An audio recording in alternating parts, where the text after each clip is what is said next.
Franchising is the most misunderstood and most overlooked form of entrepreneurship. We're here to educate you and help you find the entrepreneur within. Franchising is not all about the French fries. We find that individuals who are exploring business ownership tend to have a lot of misperceptions and misunderstandings about the franchise industry. So what we want to do is help prospective business owners make confident and educated decisions before moving forward or not moving forward with a business. Welcome to Unpredicted Entrepreneur. Hi, welcome to episode 93 of Unpredicted Entrepreneur. I'm Roxanne Rapske, and this is my colleague, Sara Waskow. We created this podcast to bring you education and information about business ownership and all things franchising. Our guest today is Amber Gaige. She is the founder of Far Beyond Marketing Group. She's also a marketing strategist and a third-generation entrepreneur, and she has been marketing for franchises since 2008. So welcome, Amber. Hi, Roxanne. Thank you so much for having me. We're so glad to have you, and we're excited to hear your story. And, we usually say, so we called this podcast Unpredicted Entrepreneur because most people getting into franchising never dreamed that would happen. And this is happening at a later stage in life. And I always say we always say, most people weren't born or raised in franchising, but that does not apply for you because you were. So we're excited to hear your story. I actually was raised in franchising. Yes. My parents started their first business in 1983. My father is a master plumber in the Dallas-Fort Worth area. And my mother came from a business background. And so in any good business, your first employees are your children. And so my two older brothers and I went to work in the business very early. And back in 1999, when their commercial construction company was ready to be diversified, they were ready to move their business out of our home, which it was in our home most of our lives. Wow. We're very much the bootstrapping entrepreneurial family business background. They were looking for a franchise, and they partnered up with some venture capitalists out of Sarasota, Florida, who ultimately ended up founding Benjamin Franklin, the Punctual Plumber. And so that at the time, it was 1999. I was still in school and really got to witness as a young adolescent, the beauty and pain and struggle of launching a national brand. And it was absolutely pivotal in my education and in my background. So, wow. I can't even imagine how eye-opening that must have been. Yeah. And a lot of us were not raised in that environment. So I love that you had that experience as a child, and it obviously impacted your life now.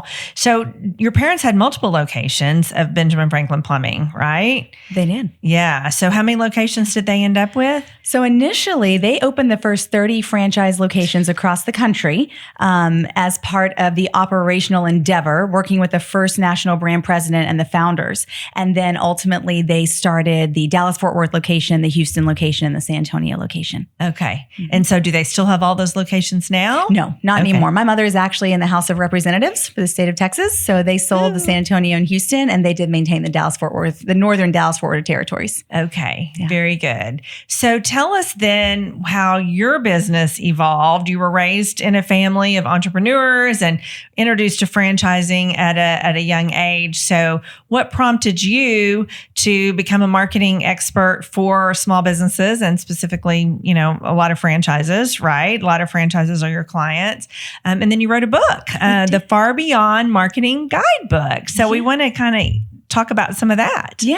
Oh, it's so fun, Sara. I love my book. It was definitely a labor of love. As you ladies know, writing a book is sometimes a scary undertaking. But I think when we find ourselves repeating ourselves over and over again, you need to document it for the sake of your own sanity as much as your clients. So that's how the book was born, was that after spending most of my formative years in family business and in franchising, I realized that there's a beautiful intersection between national branding and local operational marketing.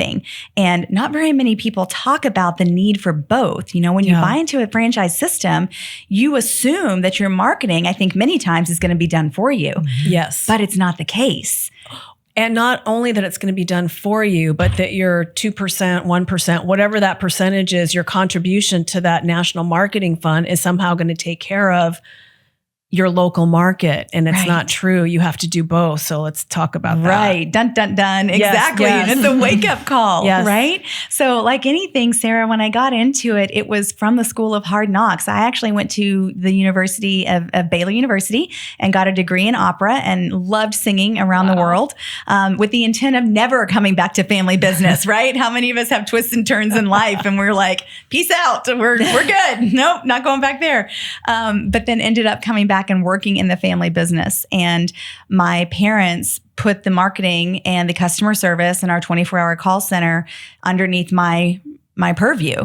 So talk about being in the deep end of the pool. You had to figure it out. Not only did you have to answer the phone, but you had to figure out what was going to make the phone ring. Yeah. And thankfully, through a series of trial and error and a lot of patience and experience, I found out what was working in our market and ultimately ended up helping other franchisees underneath our brand umbrella in the tri area of San Antonio, Houston, and Dallas. We had a great intersection of sister franchisees who came together. And so I was coordinating marketing for all of these major metroplexes. And that's what led to my philosophies today of the unique niche, which is marketing for franchisees. And it's very different than marketing for a traditional business.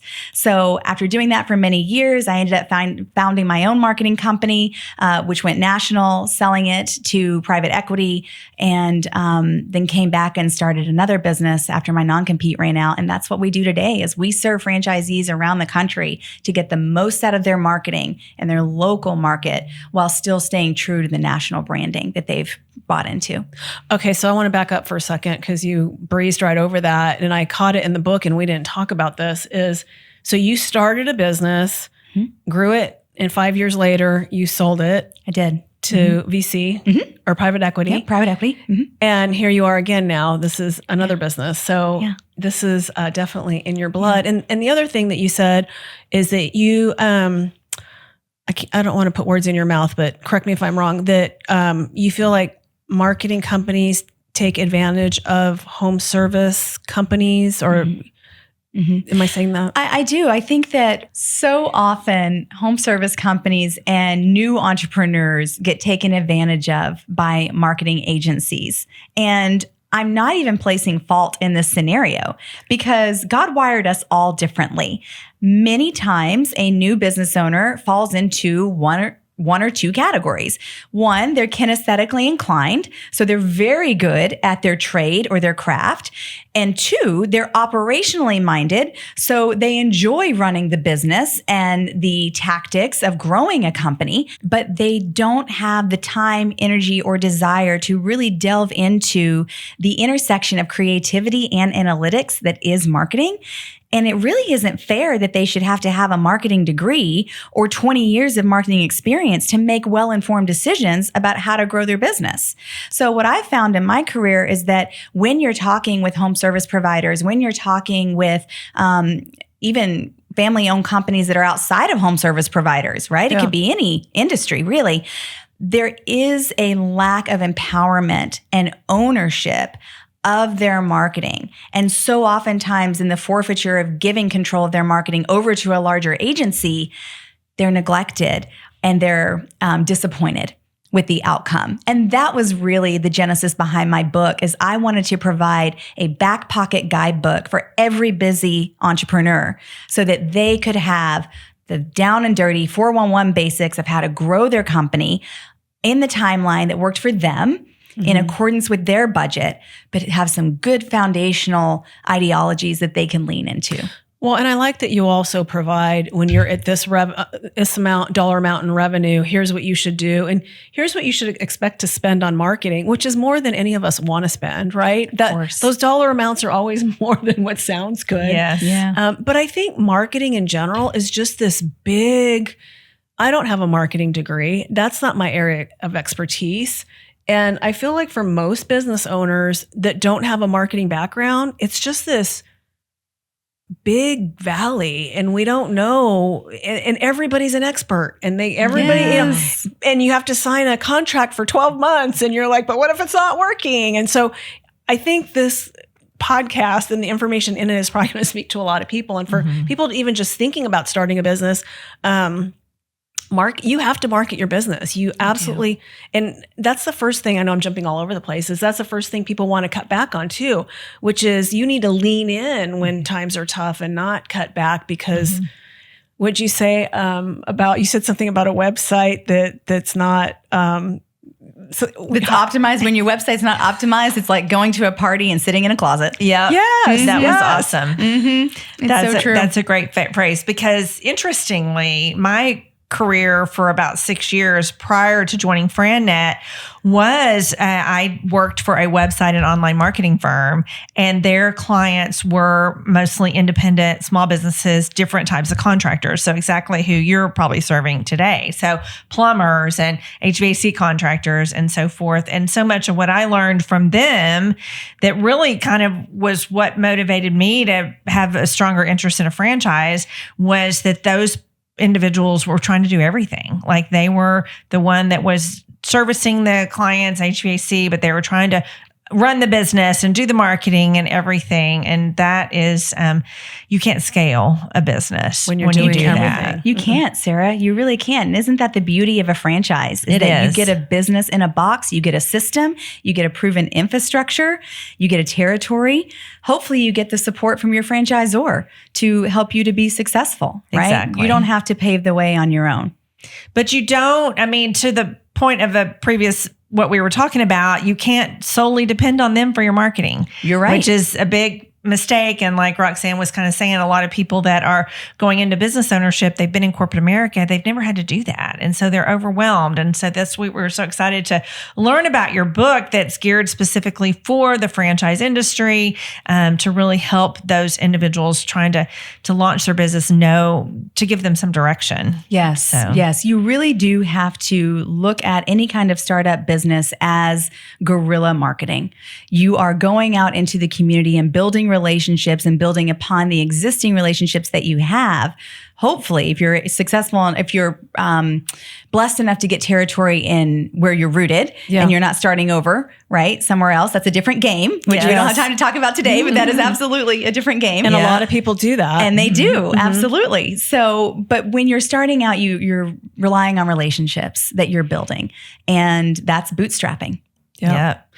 Well, and kind of you saying guerrilla marketing kind of leads into the Dallas-Fort Worth market is very competitive. There's a lot of people interested in business ownership here.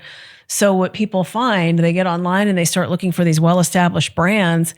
There's no territory available. So in order to get a business here in Dallas in your backyard, you really have to look at brands that are what we refer to as emerging. So they're newer. They might have been in business for many years, but they're newer to franchising. So they're emerging.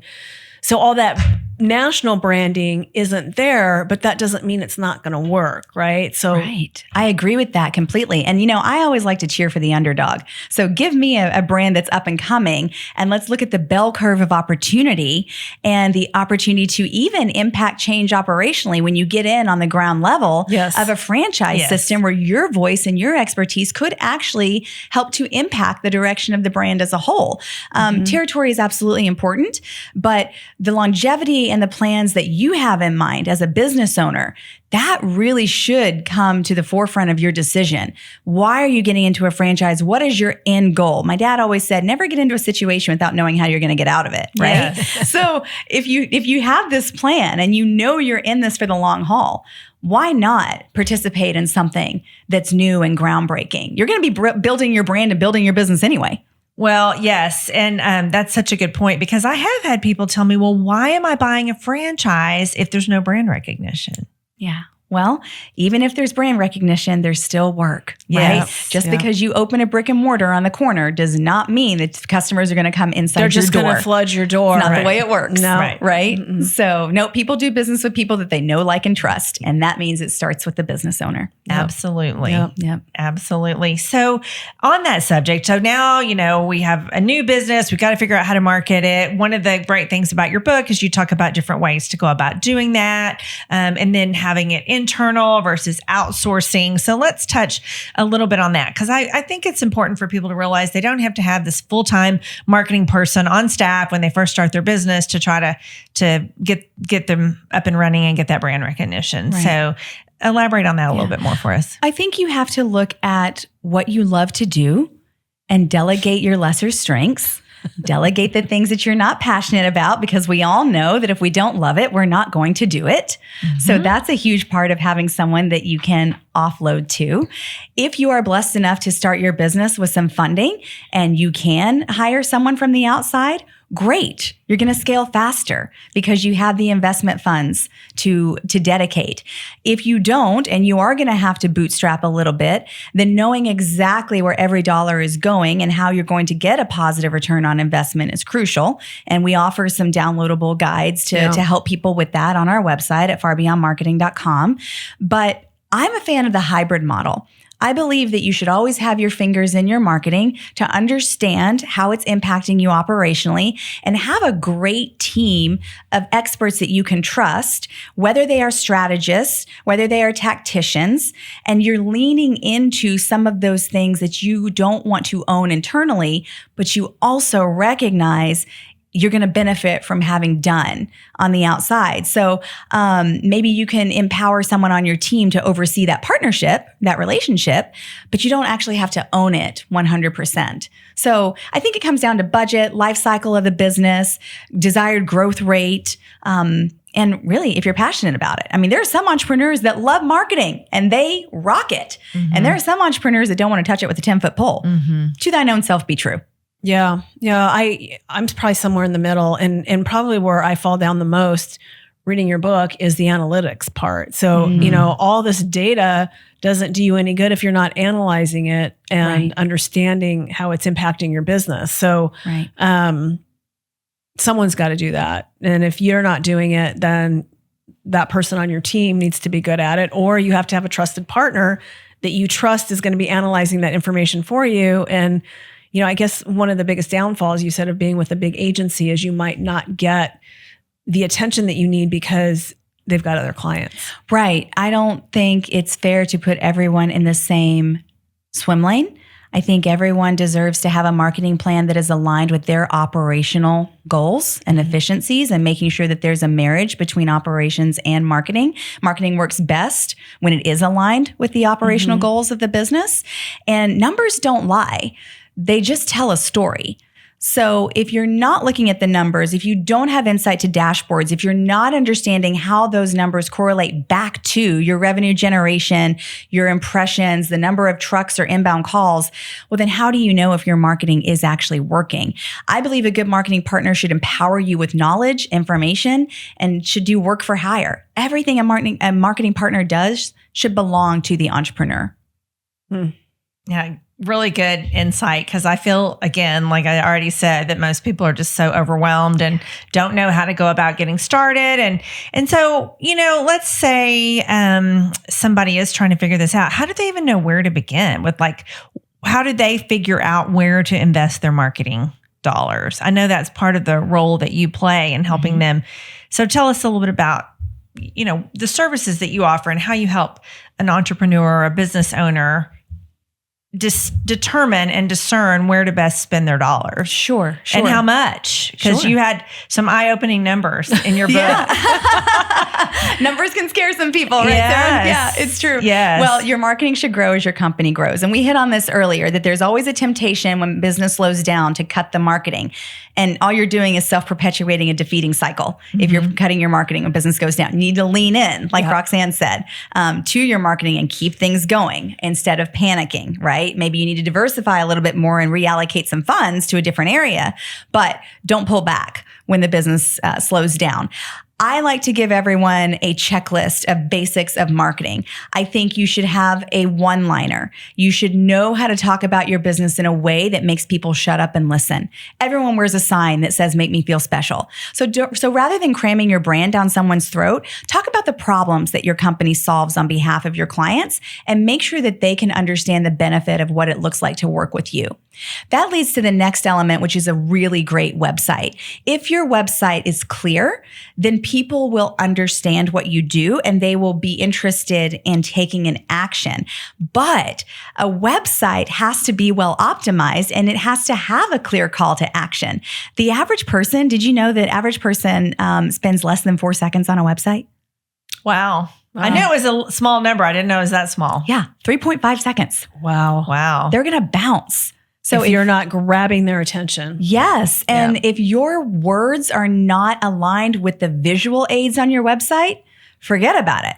Because if you confuse, you lose. So I tell my clients all the time, if you specialize in dogs, don't put a picture of a cat on your website, right? But it's so interesting when you start looking at websites and you see that people really can't tell what kind of business you have or Don't what you you think do. Sometimes people just put together, they use some kind of template or whatever, and they don't get advice from an expert. So they just found a pet related template and use it. And really that's not working in their favor. So true, Sarah. And then when it doesn't work in their favor, they wonder why their marketing isn't working. And why did they waste that money? Exactly. Yeah. And really half of the time, if they would just have a really strong and frequently placed call to action button on the website, whether it's a phone number with a text me or a call today or a book an appointment, making it easy for someone to give you money.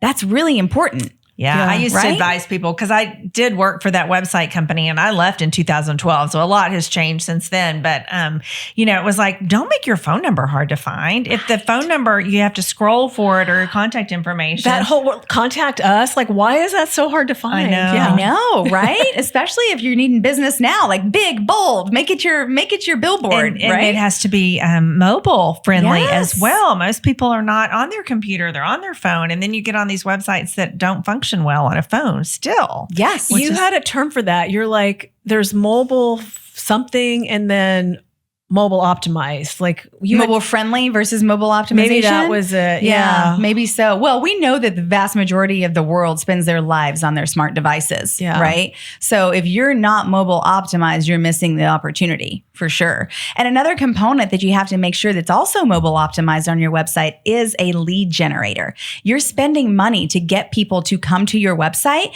How are you capturing their information? Because whether it was through the indirect cost of your own blood, sweat, tears, and time, or the direct cost of a paid marketing campaign, you are working hard to get people to check out your website. So how are you going to know that they came to visit you if you don't have a way of capturing their contact information and their email address? So I tell my clients all the time, reward people for coming to your website. Put a downloadable PDF on there with information that they need. Put a quiz on there that links them back to the products and services that you offer so that they will know which ones are best aligned with them. But have some kind of method for capturing potential client information, because we know you don't always score when they first come to your website. Sometimes they have to build trust and awareness with you before they're going to come back. Yes. So capture their information and start building a database for yourself. And what's the term for, you go to someone's website, this happens all the time. You're shopping for a pair of shoes and now that pair of shoes is following you everywhere you go. Retargeting. Yes. Like there's some shoes again. Yes. Oh, it's a real thing. It is definitely a real thing. Dang it. I'll just buy these. So I'll stop getting these ads. I know. Right? It's like, I'm pretty sure our cell phones spy on us, right? Oh, they do. Absolutely. Yeah. Yes. 100%. Yep. So true. So on the dollar figure, do you have like numbers that you could throw out as generalities or what people should, percentages maybe should budget for? I don't love generalities because I believe that the companies are so different, and every situation is different. Are you funded? Are you not funded? Are you startup? Are you restarting? Are you adding a secondary brand, right? There are some guides to numbers in my book for sure. I believe when you're scaling your business, you should spend between 12 and 15% in the beginning. Okay. Make the sacrifice, get it in there. Stabilizing a business between 8 and 10%. If you're not in a high growth mode, 8 and 10%. And I'm talking of your annual gross revenue. And I know I can hear the gas. Oh my gosh, what are you talking about, Amber? But really, if you're trying to build a brand and you're trying to make a name for yourself, you've got to make the investment. You're not going to get it through unicorn fairies and wishes. No, and most franchisors will give you a percentage that they want you. Well, first of all, they'll give you an upfront marketing fund for your grand opening, right? When you're initially opening your doors.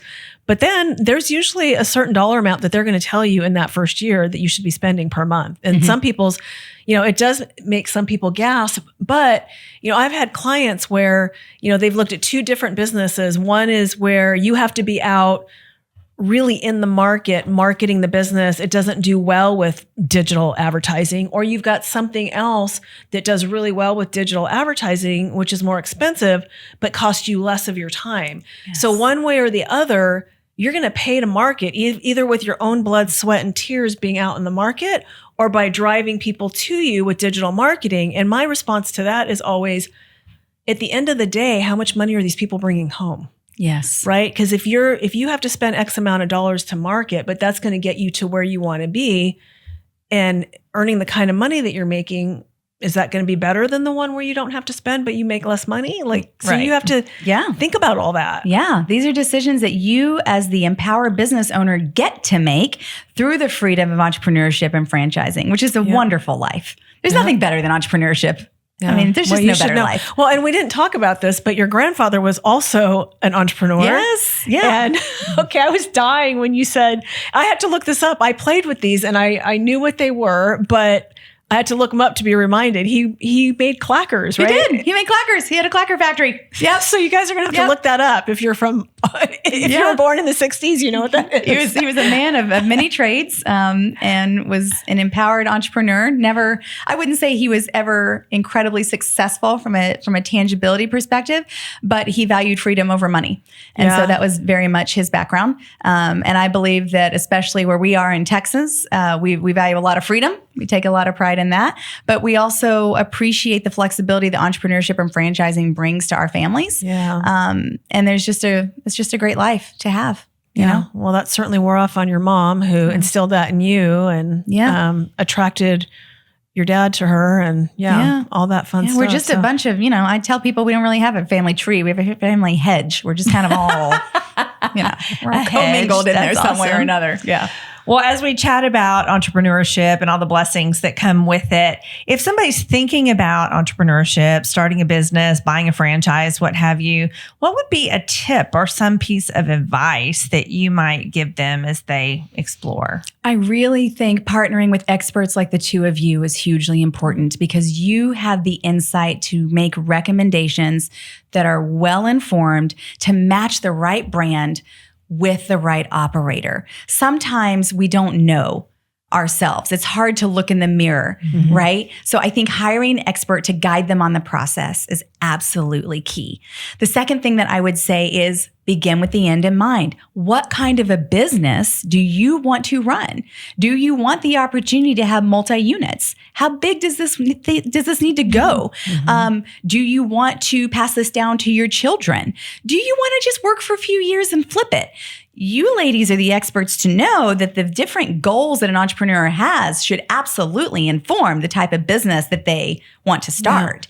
And then lastly, I would say, understand your weaknesses and what kind of life you want to lead. If you don't love dogs, don't buy a pet franchise, right? So what are your passions, your desires, your vision for the future? Spend some time journaling and understanding what you love to do. For me, marketing is a passion because it's the best of both worlds. It's art and science. It's analysis and creativity. I can nerd out on marketing all day long, and I love to collaborate with my team. To some people, that sounds awful. They want to sit alone in an office and not interact with another person. God bless them. I'd go crazy. So, understand what makes you tick. And the industry that you're going to find fulfilling, because it's so much more than a job; it's a calling. And that's a great response. Yeah, it's and you said something earlier too. I call it your highest and best use, but we're not good. We're all not good at everything, right? So, what are you great at? What are you not great at? And then, what do you want to do in your business? And what would you hire out for? If you're not good at business development and your business is going to require a business developer, then are you going to hire that person? Or are you going to try to do it yourself and not do it so well? And then, if you're trying to do something yourself that you don't enjoy, you're going to wake up every day dreading it. And it's just not a win-win. If you're not enjoying it, you're not going to be good at it, or you'll avoid it, you'll procrastinate.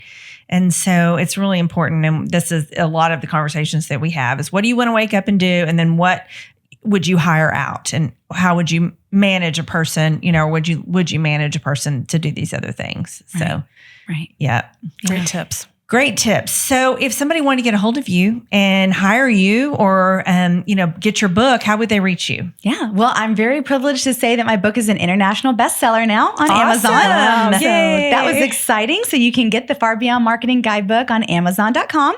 You can also get our free entrepreneurial toolkit on farbeyondmarketing.com, which has a free chapter of the book, a free downloadable social media calendar to get you started on planning your content for the year, very important, and a quiz about what you may or may not need in your marketing. So we're all about empowering the entrepreneurs to grow and to fulfill their goals. Wow, that's a great place to start. All that free information on your website. Yeah. Awesome. Wonderful. Thank you for sharing that. I'm sure that will be utilized by some of our listeners. So thank you all for joining us today. Amber, thank you for your time. We greatly appreciate it. Again, my name is Sara Waskow. It's Waskow. And this is my colleague, Roxanne Rapske, Rapske. Please find us on LinkedIn. We are very active there. You can learn more about our services at frannet.com.